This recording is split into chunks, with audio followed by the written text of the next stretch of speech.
Welcome to Kingdom Calls as the rain is lashing outside on a beautiful summer's August day on the eve of the Rose of Tralee and just post Puck Fair. Now, two men who haven't been in Puck Fair, I can assure you, are my panelists to look back and look forward at the Kerry Petroleum Intermediate Championship. John Kennedy, three times All Ireland medal winner from SG. John, how are you? Good, Mort. Very good. Selling any fireplaces today? Doing well today, yeah. Good day. Good day. Oh, yeah, you're smiling. You came in singing and offered me a bar of chocolate. That's enough. John O'Dowd is here with us as well. John, who is a freelance journalist with the Kerryman, and particularly does a lot of work, and he's a top-class commentator with Clubber as well. John, how's the turf? Won't be great after this rain, but hopefully we'll get it home soon. Yeah, I'll give you a hand to burn it. You thought I'd say collected? No, I didn't. No, you know better than that. Right, heavy lifting is not for Mortimer. Right, we'll take them at group stages. I was fortunate, along with John Kennedy, to be here on last Saturday evening, I think it was, for the Group 1 games. And, one of them was Group 1. Now, remember, Kilcummin had beaten Fireys the previous week, so they were sitting pretty on 2 points. But Fossa, careful now, John, Fossa came to town. David Clifford and Paddy Clifford came to town, and Dermot Clifford came to town. And Fossa won 219 to 111. David Clifford wasn't great, would you say? He had an average game. What do you think? He's never poor, I can tell you, Morton. He had 1-7 at half time, and effectively the game was over. Mitchell's had Jack Myers in him. They tried hard, but they just couldn't match him. And then in the second half, I think it was kind of in first gear job. Mitchell's did, in fairness to him, make a bit of a recovery. There was a bizarre start to the game for the first 3.5 minutes. Fossa didn't get their hands on the ball, or David Clifford, because John Mitchell's had the ball the whole time. But Alan O'Donoghue, I think, kicked the wide, but then they went down the field, Fossa, and scored the opening point.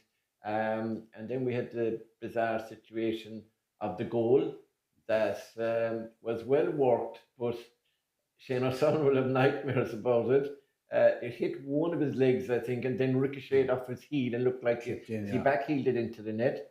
And then David Clifford decided, hang on a second, if they can get a goal, we must get a goal. So within 2 minutes, he was down the other side of the pitch, planting the ball, came in from the right-hand side, if you remember, and just put it into the far corner of the net.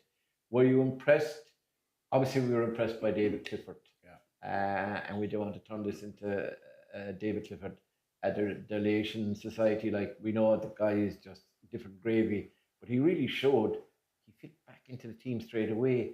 There was a lot of work done by that team. Yeah, I suppose the first thing, Mort, is that, the news broke that Paddy was out. He wasn't playing. Yeah. He was down in front of us. But what impressed me most... He was quite the sideline, actually. Oh, yeah, quite, yeah. What impressed me most about them was really well-coached outfit. Even when things weren't going well, they were controlled, they were calm, they had a game plan, they stuck to it. And I suppose you talk about David Clifford, man of the match. If David wasn't playing, Ted O'Gorman, 5 points from play. Unbelievable. He'd have been, without any doubt, the man of the match. They were the same 2-3 years ago, max. I heard David in the interview Last afterwards. Yeah, he's just up for minors. Just up for minor, one of his first senior championship game or intermediate championship game. Yeah, it probably was. And incredible, like the points he kicked, the way he popped up, coming off the shoulder, kick rate scores. But I think Emmett O'Shea, Matt Rennie, they all did well. They were in total control. Mitchell's tried hard. To be fair, they never give up. Yeah. Like John Cameron down the middle of the field, 2 or 3 points from play. Yeah. Johnny Maloney, Mikey Keller tried very hard. Yeah. They tried hard. Young Bowler around the middle. They worked really hard. Yeah, he's a good basketballer, Stephen Bowler. Yeah. But I think David Clifford showed, apart from the 1-8, his general vision on the ball and leadership, the way he brought fellas into it. Yeah. He drifted out around the middle, creating space inside. He did. And look, you would expect David to do that, and he did it. And wasn't it great? And we mentioned it was mentioned in the commentary. The amount of kids that were waiting to come onto the pitch afterwards for both Paddy and himself. I think it took him a bit to realise that Paddy was there with a hoodie on him. Yeah. And then the group were divided between the two of them. And as I left, the third member of the family was swarmed by other people at the back of the stand, their father, when I was going out. So he's selling selfies. It was a Clifford show, but I think they put down a marker, Fossa, on the night, that they're a well-drilled outfit.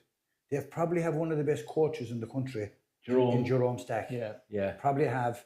And he was with St. Bridget's in Roscommon. He was, very well, very highly rated, and you can see his fingerprints are all over the team, and they're going to be very difficult. And the way they were organised at the back, etc., all the way through, and even some of their moves up front were reminiscent of the Crokes, whatever, Kerry, but obviously in a lesser scale. But like David, there was ball off the shoulder. They were using the arc well. There was always somebody or some like. Ted O'Gorman decided, I'd say, when David was moving to the side and a gap opened, he went straight through, put it over the bar. So everything was game intelligence, I would call it. Game IQ. They were very well set up at the back. They didn't give away too many frees. They were very disciplined in the tackle. But I think their transition and the way they varied the game, like you said, short passing, man off the shoulder, but the long kicks were used as well. They varied it very much. And I thought it was a complete performance. I think the next two games will tell us more about Fossa than last Saturday night. And just if you're going to that one sort of word on poor old Jack Myers. I mean, you're playing and you come out to play a club championship game, and you look. Obviously, he was told in advance that's who you're marking, and you're marking David Clifford, and you see all the top defenders in Ireland couldn't mark him at intercounty level, at elite level. And here you're expected at club level to mark David Clifford on his own, basically. Now, Stephen Bowler was in front of him for a small while and then disappeared.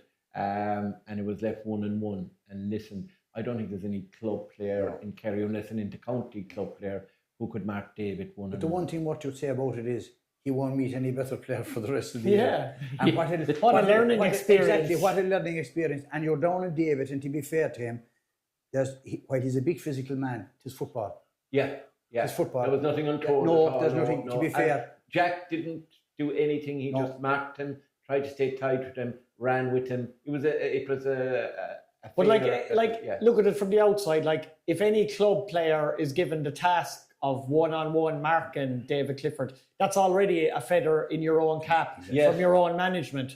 Because they're trusting you to do that job better than anyone else in the team. Yeah, so true. Now you're talking about games ahead, and there's two coming. Fossa and Fireys. We'll get this right eventually. JC is driving us here with an iron fist. It'll be way more interesting to see Fossa now over the next 2 weeks. Two East Kerry derbies against Fireys and Kilcummin will tell us a lot more. Be interesting to see if Paddy is back on the pitch this weekend. Especially due to the fact that it is Fireys. And it's at home. And it's at home, and there's going to be a massive crowd there on Saturday night. So, and Fireys are coming off the back of a very encouraging first half against Kilcummin, followed by a somewhat disappointing second half. Agreed. But they do have Jack Sherwood back now, and he got through a game the last day, which was great for Jack. He was injury plagued for all of last year. James Horgan, Stephen Palmer. Like, Fireys do have threats. Diarmuid O'Mahony from the half-back line. So it will be a good game. Well, it should be. Mitchells and Kilcummin. Would you fancy Kilcummin, that one in 3? You'd fancy Kilcummin. I think Mitchells, they have learned a lot from the last day. And the positive thing for Mitchells, they never give up. They kept working at it. They have got promotion in the county league. This is a plus. And I think that they'll learn from this young side, few experienced campaigners. One of the downsides was Alan Dunn, who went off with what looked like an ankle, maybe, or a knee injury, not so sure. He'll probably be out by the looks of him going off. And his experience is crucial. But I think that their management will take a lot of heart from the fact that, at half-time, it was an uphill battle, but they didn't give up. They kept working at it. They have a very good full forward, a young fella, Conan. Dara Conan, we saw him in Conley Reaction. John Carmody, you mentioned already. John Carmody. They have a couple Big of, and progress. at the back, they have a couple of Patrick White. Kilgoney came on at half time, so if they can get him back on the starting 15, yeah, a big asset. They're all good. They have players coming up. I think Mitchell's in a year or two with Gerard White reached the age of reason, or 18. He'll be able to play. So it'll be very difficult for them, I think, on Saturday though, because Kilcommon.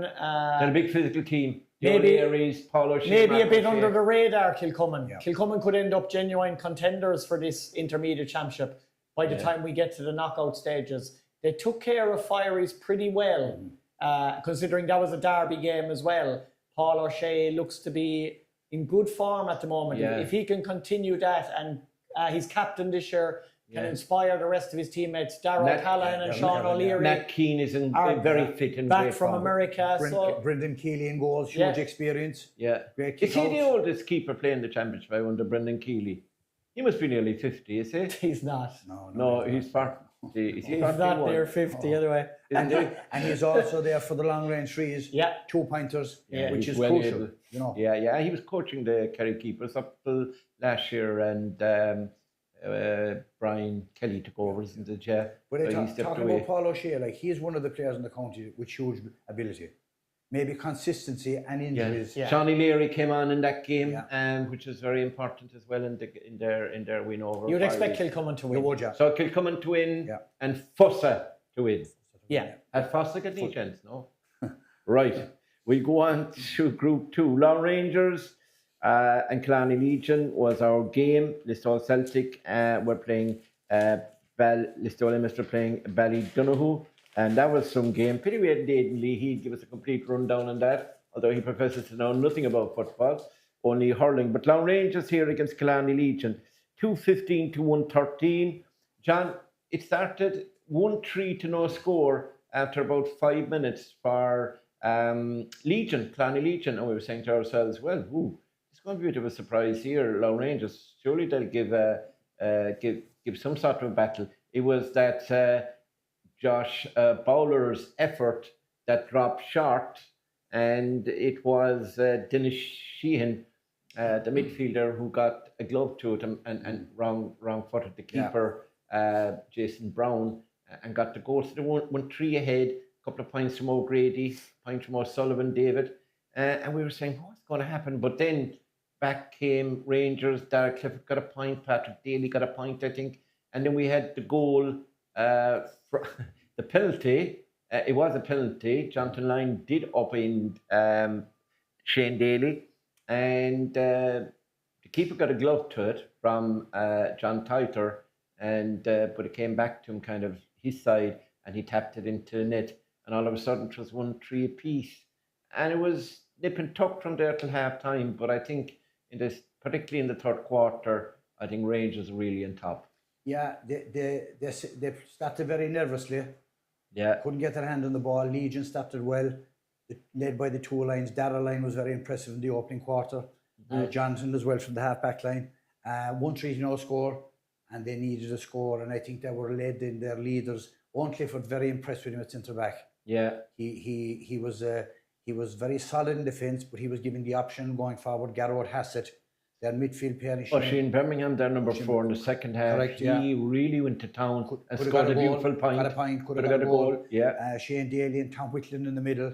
John Titer up front as well. He took the ball off the line twice, didn't he? Twice is right, yeah. But they got a point off it eventually. But their leaders came to the fore, and they were very comfortable, you know, even though they didn't put the game away, but they were still in control. Yeah, even though you picked Owen Clifford as the man of the match. My man of the match would have been Hassett. Gerard Hassett, and Gerard was it was tight between two of them, but I thought he really controlled matters when they needed controlling. And what I liked about Gerard Hassett on the night, he took on his man when the time was right. Yeah, he went by him. He has a terrific burst of pace, and you know he looked up. His option and his shot taking and his decision making were excellent. And they're two very nippy corner forwards. Derek Cleary on one side, John. They have Stevie Gannon on the other side. Gannon had 3, I think. and a couple of points as well, at least one anyway for Derek Cleary. So they had a good scoring spread. They can all score. They can all move. And the other Hassett was back as well. His first game back. Yeah. You know, they're getting players back now. The injuries hopefully coming right for them. Yeah. Because they're a team on a mission, as we said last week. I mean, they have John Burke and the other Hassett, as he said, there are a number of those players. Ono Sullivan still out. Yeah. Stephen Seeley, they got minutes into him. They'll be stronger. They'll be stronger. Now, the big question, of course, is they're going to be playing this weekend. But if we look at the game, the other game, Listowel and Ballydonoghue, that's an Kerry game. Now, that'd be close to your territory. And for ages, it looked like Ballydonoghue were going to win this, I think. John O'Dowd and Ballydonoghue came back at them. And they got a great goal from Kieran Lynch. What's his name was involved in it? Jason Foley. Final ball in.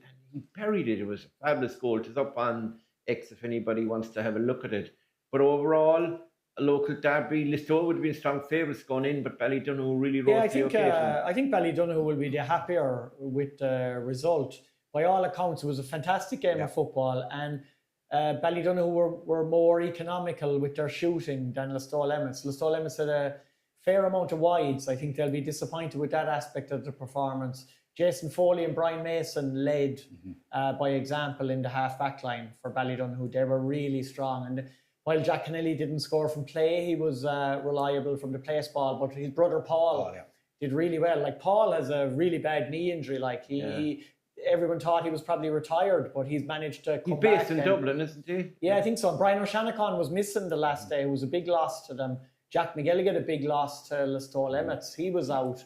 Joe Grimes had a very good game. Scored an unbelievable long-range point. Was it a two-pointer? Two-pointer, I think, Jojo. Fantastic score. Have a look at that if you get a chance to see it. It was kind of off balance. It was a super score. But Listowel had big impact off the bench from Sam Tarrant and Sean Keane, and young Connor Sweeney came on. Brian Sweeney's brother, a very promising player, and probably a fair result. Yeah, I'd say at the end of the day, it looked, coming to the end, that Ballydonoghue had the game won. Yeah, they'll be disappointed they didn't win it, but it showed Listowel, like you said, the impact off the bench, the experience they have. But like when you have the Kennellys, Jason Foley, these guys, you're always in with a chance. Listowel felt they were going to take the points, but they didn't. And it makes it very interesting for the... And now both of them are away this weekend, so it's massive tests for Ballydonoghue and Listowel. So at 2:30 on Sunday, you've Long Rangers and Ballydonoghue, isn't it, John? It's gone to 3:30 now. It's gone to 3:30. And then you have Killarney Legion against Listowel Emmets, and that's on at 3 o'clock on Sunday in Killarney in the Legion pitch. Now, Legion, we saw them here. They've got to improve, John. They might have... James O'Donoghue wasn't togged out. He had been training and playing with them. If they could get some minutes off Jamesy, I don't know who else they have to come back, but they've got to be more consistent. But they can improve from last week. They can improve, and the fact that they're at home is a big plus for them. They'll take confidence in the fact that they ran Long Rangers very close. Yeah. Great start. Yeah. They went out of the game for a long period, and they'll be looking at that. And they were missing Colm O'Keefe, the descendant of Damon de Valera. He failed the fitness test, and Darragh Fleming played instead of him. He's a big lad, and Danny Sheen is there. Danny's the centre back, but I could see Darragh Lyne taking Joe Grimes. That could be an interesting. That could be an interesting battle, and I think I said it last week. My favourites to come out of the group are Long Rangers and Legion. Yeah, and I think they will. I think both Listowel and Ballydonoghue are fighting for survival next week. If they lose, they're gone. Yeah, you're always wrong on those kind of predictions, but anyway, you're entitled to them. I think Legion will win. You think Legion will win? I do.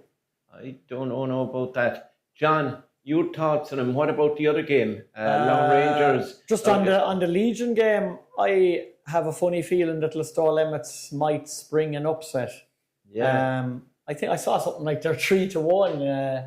Now, I'm not a gambling man myself, but those odds are tempting. I just have a funny feeling it'll be a really, really close game. And Legion will be favourites because they're at home, but I wouldn't be surprised if Emmets came away with the win. The other game, I think Lawn Rangers getting players back.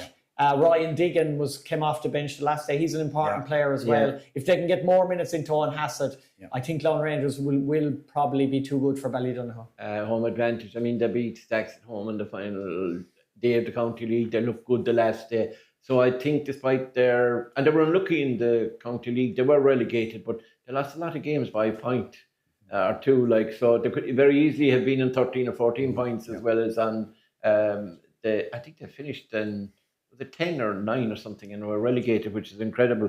Did a lot of draws. So we're saying Killarney Legion, and you're saying Killarney Legion, and you're saying Lawn Rangers, and you think it might be Listowel and Lawn Rangers.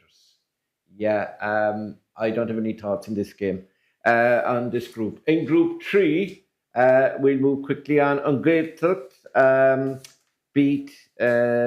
drew with Desmond's 13 points apiece. And we had a cracker. St. Mary's 15, and we had Glenflesk 16. So there you had a draw and a 1 point. What a tight group. Any thoughts on what you did? John O'Dowd, did you do on? Oh no, you didn't do on Gaeltacht and Desmond's. Two very entertaining games by all accounts. On Gaeltacht were the better team in the first half against Desmond's up in Strand Road. Then Desmond's kicked 6 points without reply in the second half, and it was tit for tat all the way to the finish. Aidan Walsh kicked a great 2-pointer for Gaeltacht, but went off injured maybe 4 or 5 minutes into the second half, so he could be out for this weekend, which would be a sizable loss to them. It was probably a fair result. I think St. Mary's are probably the most unlucky team of the weekend. 6 points today, Éanna O'Connor was very, very impressive for the Gaeltacht. But St. Mary's, they had the better of the Glenflesk game pretty much all the way into the 7th minute of injury time. And then Mark Kelleher kicked an awesome long-range free, the Glenflesk goalkeeper, to win it for them. And Luke Crowley's home. He didn't play last weekend, but he'll probably be back on the pitch this weekend. But St. Mary's, it's like chalk and cheese compared to last year. They are such a better team this season compared to 2024. Like they got promoted in the County League. They've started, and they always put it up to Glenflesk. Same last year, I think there was only a point between them, and it was a last-minute goal for Glenflesk.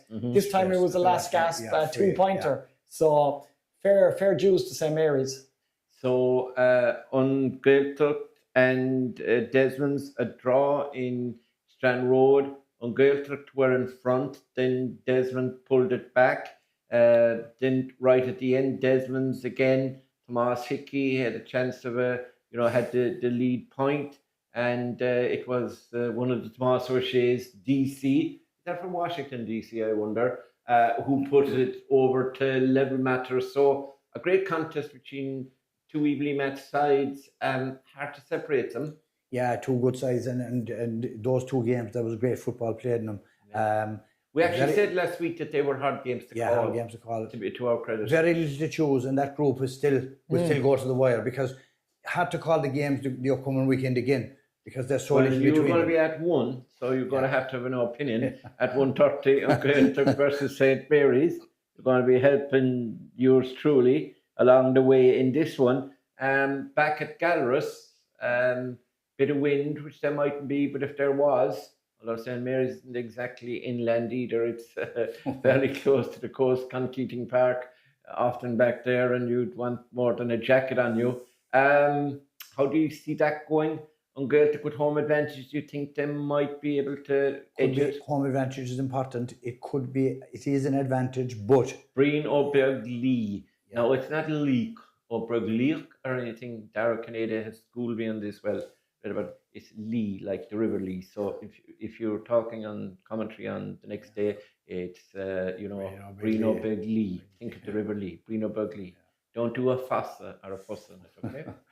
But I think, like John said, Aidan Welsh, if he's missing, he'd be a huge ball winner around the middle, half forward line for them. St. Mary's will be disappointed, but they're still in it. Yeah. Mm-hmm. So it's a huge game. Sean Conan is still scoring with him. I swear he's still on the team and doing well. He's some footballer, always has been. There was rumours that Paulie O'Donoghue was back. Did he actually just come back for a wedding, or is he back to stay from Australia? Paulie was a fine player in Aidan Walsh in the 14s, 15s. Brian Sheehan kicking 3 points, if you don't mind.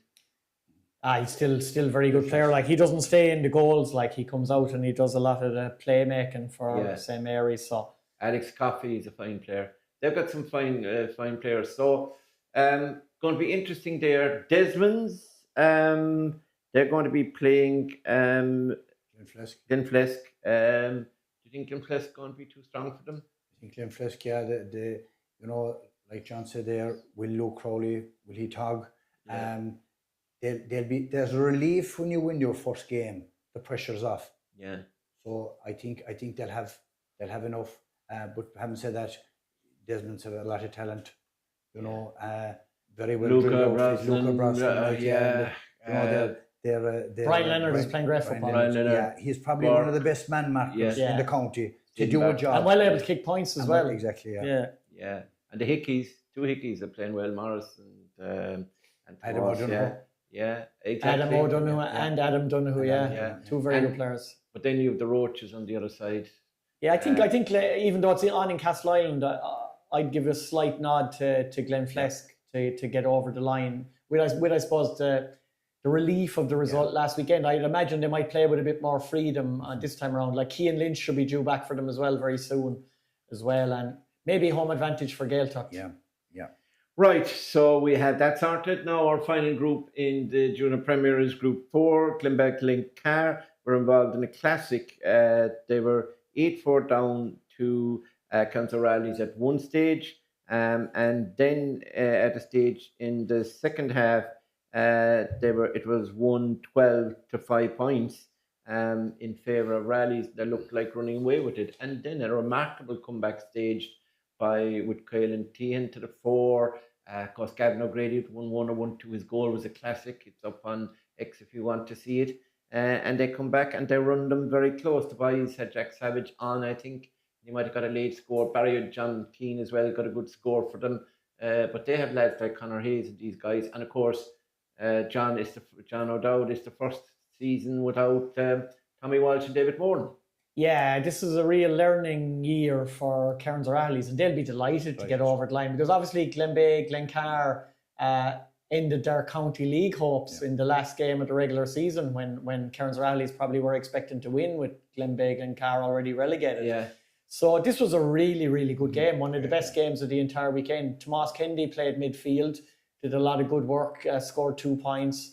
The fact that they got Jack Savage onto the pitch at half-time will be massive for the weeks ahead, because especially with no more David and no more Tommy, Jack Savage and Barry John Keane will be expected to do a lot of the heavy lifting experience-wise. Dara O'Connor did well, got the goal. Ben Hannafin, very promising player as well, got a couple of nice points. Very quick. But Glenbeigh Glencar changed totally when they brought on the 3 subs. Liam Smith, Gavin O'Grady and Tommy Cahill made a huge impact, and they almost pulled the game out of the fire in the closing stages. So they'll feel they're very much still in the group as well. And we forget that Glenbeigh Glencar got to the semi-final last year. Yeah. So they can't be underestimated going into the next couple of weeks. And well, if they're only decent German, they'd have some chance of winning it. But he does his best. Ger Connor, you know. Beaufort beat Nimigilla well, 20 points to 0-11, 9-7 up at half time. John Kennedy, Beaufort we were saying, one of the favourites for it, and nothing they did last weekend would deter you from having a few bob if you were that way inclined. No, Beaufort, we said it last week, they're one of the teams, they're one of the favourites for it. Guineagill are always tough in championship, but this was a comfortable victory for Beaufort. Yeah. And, you know, they're a very well balanced side. They're not depending on any one or two, and they have a lot of experience. And, you know, they're coming along nicely. Yeah. They're under the radar, even though they're favourites, but, you know, they did the job without any fuss. The funny thing was, with 15 minutes to go in the game, there was only 2 points between them. And then Beaufort held Guineagill scoreless for the rest of the match and kicked 7 points. But you were talking last week, Mert, about how looking forward you were to seeing Kieran Dennehy back in the pitch for Beaufort. Yeah. He wasn't there. He wasn't involved last weekend, which may indicate that he's away or that he's still got a bit of a niggling The brother, I think, injury. Dara came on and got 2 points. 2 points, But they yeah. also lost Sean Coffey and Nathan Breen to huge injuries losses. during the game. So, Which brings me nicely to they're going to Glenbeigh, local rivals with Kerry. They often have real big jousts, and the years that both of Glencar knocked them out last year in the quarter-final. In the quarter-final, this is a big game if you're without Nathan Breen or without a Sean Coffey. Yeah. So do you give Glenbeigh a chance at home, Dowdy? Oh, you'd have to. They know they can beat Beaufort. Yeah. But at the back of it all, that should ensure the revenge factor for Beaufort. Aon O'Malley will have them well ready for this game. They have to be hurting from that quarter-final defeat. Like, we talk about them being one of the favourites this year. They were one of the favourites last year as well. They were probably one of the favourites the year before and the year before that. So they have to go out there on Saturday. It's a massive game. It'll draw a huge crowd to Glenbeigh. Absolutely. I think for Beaufort, for their prospects of winning the competition, they have to win. Yeah. They have to win. Who do you think will win Yeah, it? I agree with John. They have to win. But the likes of KLMT and Liam Smith, Tommy Cahill, these guys, they'll have... Tommy's a counsellor, and I think he's a road built down through the middle of the pitch for himself. So when he comes on, he can go straight through. And nobody else is out on the road. It's a great game for Glenbeigh, though. Yeah. After a tight defeat the last day, Yeah. to have a local rivals in the next game, and a game that will keep them in the championship. Yeah, huge crowd. You're going for Beaufort just? Yeah, Beaufort just. I have to go for Glenbeigh, unfortunately. I think they might just surprise them. Plus, I could never go back to Glenbeigh again if I tipped against them. You know the storyline. And don't rule out Guineguilla from really putting it up to Cairns O'Reilly's on Saturday. Like, they'll come to Strand Road, and there'll be nothing soft there for Cairns O'Reilly's in that game. Like, would we be slightly fancying Strand Road to win it though? You would fancy them. Would not rule out Guineguilla. No, not rule out Guineguilla. So that's a look at the Intermediate Championship, and all those games over the weekend will be live and exclusive on Clubber.